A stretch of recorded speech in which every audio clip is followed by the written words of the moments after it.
Ang multo sa dating iskinita.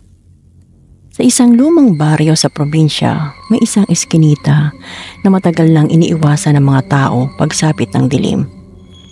Ayon sa matatanda, doon daw naganap ang isang malagim na trahedya mahigit 30 taon na ang makalipas. Isang babaeng bagong kasal ang pinatay ng sariling asawa matapos nitong matuklasan ang pagkataksil niya. Isang gabi, si Marco, isang delivery rider, ay napilitang dumaan sa eskinita dahil sa isang shortcut. Wala siyang alam ng mga kwento kaya hindi siya nagdalawang isip na pumasok sa makipot at madilim na daan.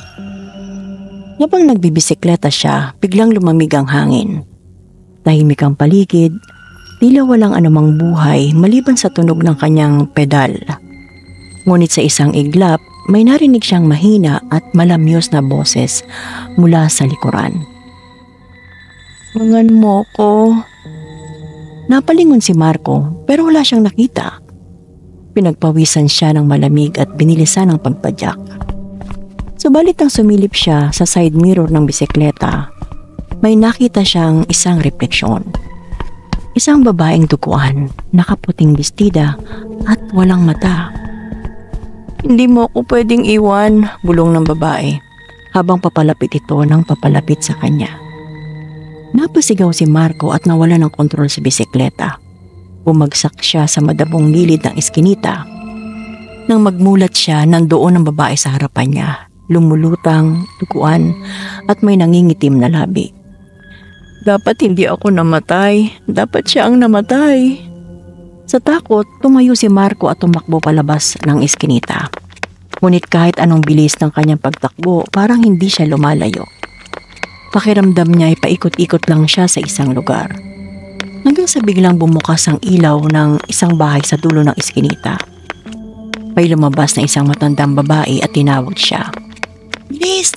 Lumapit ka rito!" sigaw nito. Sa sobrang takot, tinungo niya ang bahay. Pagdating niya roon, humihingal siyang napasandal sa pinto. "Mabuti at nakaligtas ka," sabi ng matanda. "Di mo ba alam, walang nakakalabas sa eskinita kapag sumama ka sa kanya?" Nanginginig si Marco at tiningnan ang kanyang paligid.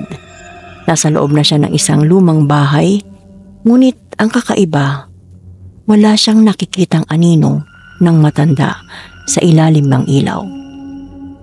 Unti-unti niyang iniangat ang tingin niya at nakita niyang nakangiti sa kanya ang matanda.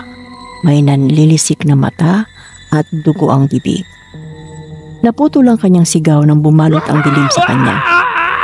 Kinabukasan, may natagpo ang bisikleta sa eskinita. Walang bakas ng tao, maliban sa mga marka ng dugo ang kamay sa manibela.